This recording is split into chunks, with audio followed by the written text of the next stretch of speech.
Hello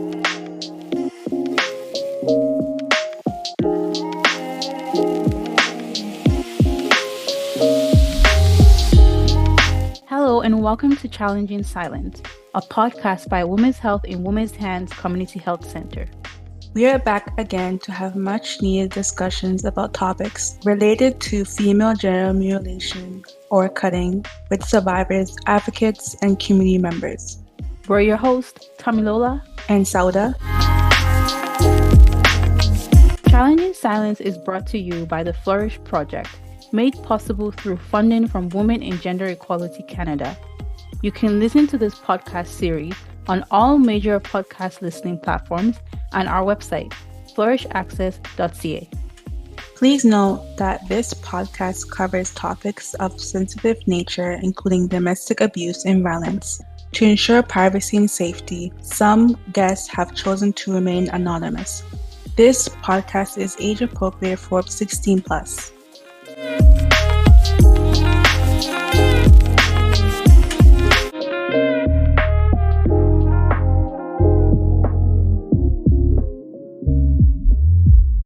Welcome to another episode of Challenging Silence, where we discuss important topics and have meaningful conversations.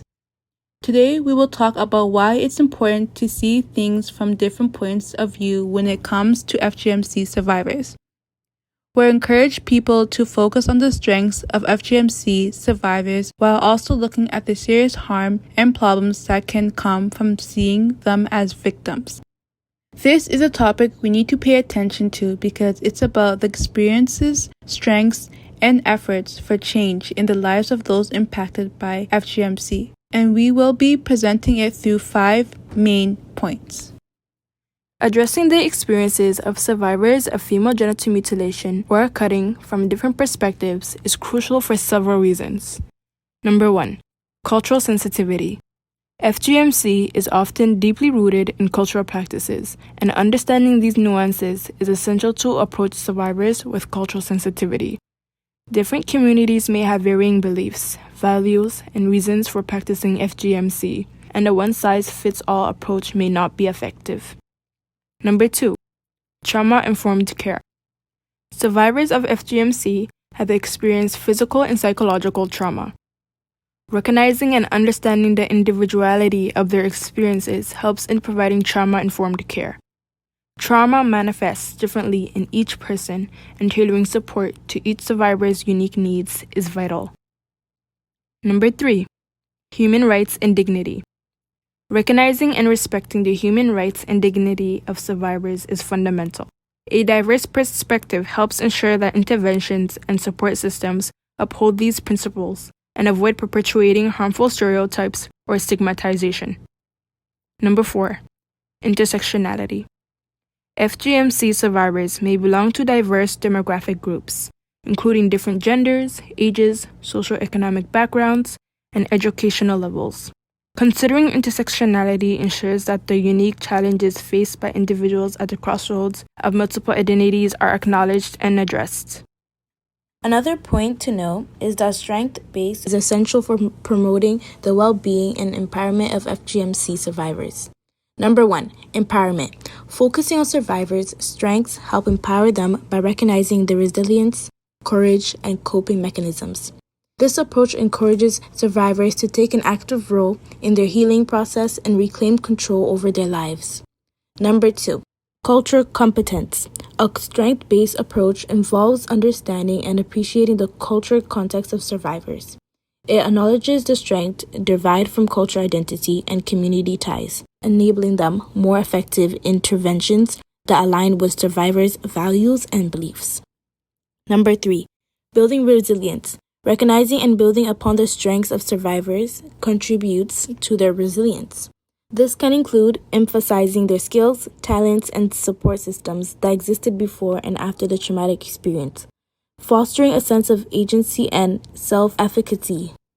Number 4. Holistic well-being. Instead of solely focusing on the negative aspects of the survivor's experience, a strength-based approach considers the whole person. This includes their skills, aspirations, and potential for growth, promoting a more holistic and positive outlook on their well-being. In summary, considering different perspectives and adopting a strength-based approach is vital for providing comprehensive and cultural competent support to FGMC survivors. It helps empower survivors, respect their individuality, and promote healing in a way that aligns with their unique strengths and resources.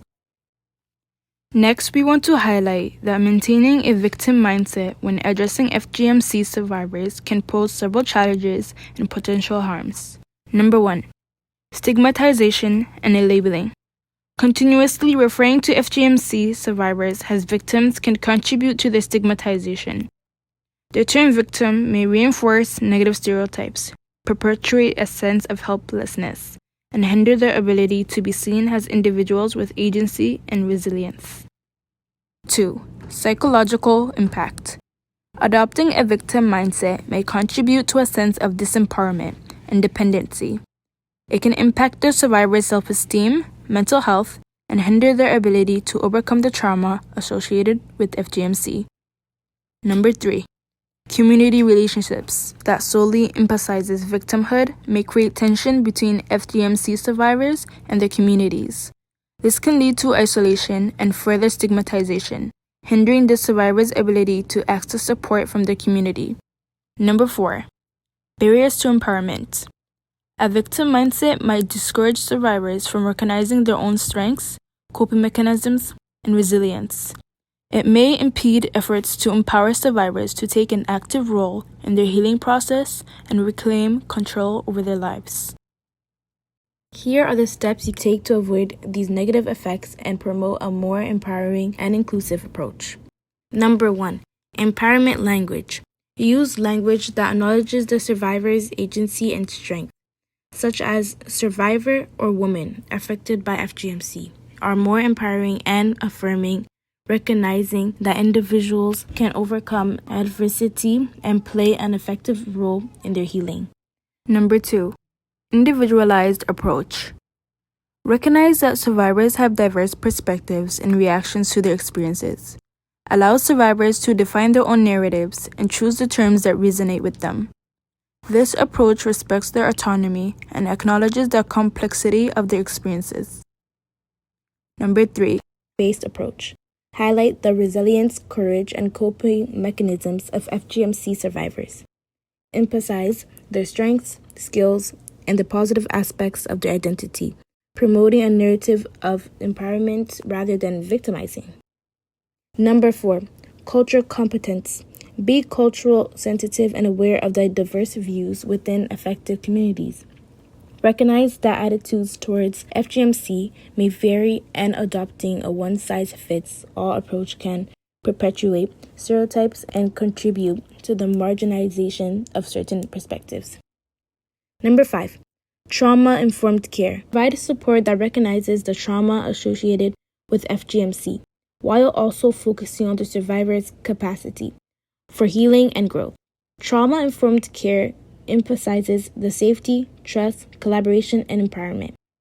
By adopting a language and approach that respects the agency and resilience of FGMC survivors, we can contribute to a more supportive and inclusive environment that encourages empowerment, healing, and positive growth. Focusing on the strengths, resilience, and efforts for change in the lives of those impacted by female genital mutilation or cutting can have a meaningful impact on global efforts to combat and eradicate this harmful practice in several ways. Number 1. Community engagement. Recognizing and leveraging the strengths within affected communities fosters a sense of ownership and agency. Engaging communities in discussions and initiatives empowers them to take a leading role in driving change. Number 2. Positive role models. Highlighting the stories of individuals who have successfully resisted or overcome FGMC can serve as positive role models. These narratives can challenge harmful social norms and inspire others to question and reject the practice. Number 3. Preserving cultural identity. Emphasizing strengths and resilience doesn't mean undermining cultural identities. Instead, it involves promoting cultural practices and values that don't involve harm. This approach is more likely to be accepted and sustainable within communities. Number 4. Positive messaging. Educational campaigns that focus on strengths and resilience can be more effective than fear-based approaches. Positive messaging encourages open dialogue, fosters understanding, and creates a space for individuals to question and reject harmful practices. Number 5. Strengths-based advocacy. Advocacy efforts that emphasize the strength and resilience of affected individuals can build a more compelling case for policy changes. This approach can help policymakers understand the need for supportive measures and legal frameworks to protect individuals from FGMC. Number 6. Holistic healing. Recognizing and addressing the trauma associated with FGMC while emphasizing strengths and resilience contributes to a holistic approach to healing. This approach acknowledges the emotional well-being of survivors and supports their overall recovery. Number 7. Sharing success stories. International organizations and NGOs can contribute to global effects by sharing success stories and best practices from different regions. This sharing of positive experience can inspire cross-cultural collaboration and learning. Number 8. Inclusive research. Conducting research that acknowledges the strength and resilience of affected communities provides a more comprehensive understanding of the factors influencing FGMC. Inclusive research can inform targeted interventions that build on existing strengths. Number 9. Empowering the next generation. Focusing on the strengths and the resilience of young people within affected communities can be a powerful strategy. Empowering youth with education, skills, and positive alternatives can shape their attitudes and contribute to breaking the cycle of FGMC. Number 10. Positive narratives. Media campaigns that portray positive narratives, highlighting the strengths and resilience of individuals and communities, can influence public perceptions and contribute to changing societal attitudes towards FGMC. In summary, a strength-based approach in addressing FGMC contributes to more effective, culturally sensitive, and sustainable efforts to combat and eradicate the practice. By recognizing and building on the strengths within communities, we can foster positive change and empower individuals to reject harmful traditions. We embarked on a journey to explore the complex but critical topic of FGMC survivors' perspectives. We also encourage adopting a strength-based approach, highlighting the resilience and empowerment that can emerge from within FGMC survivors. Simultaneously, we delved into the significant harm and challenges that arise from perpetuating a victim mindset. The discussion revealed that seeing things from multiple angles is vital in addressing FGMC, as it offers us a deeper understanding of the experiences, strengths, and aspirations of those impacted. This understanding is pivotal in shaping our efforts for change and supporting the well-being of FGMC survivors. As we wrap up this episode, we hope it has shed light on the importance of empathy, compassion, and advocacy in the lives of those affected by FGMC. Remember, change begins with understanding, and through our collective efforts, we can contribute to a world where the experiences and strengths of FGMC survivors are acknowledged and celebrated.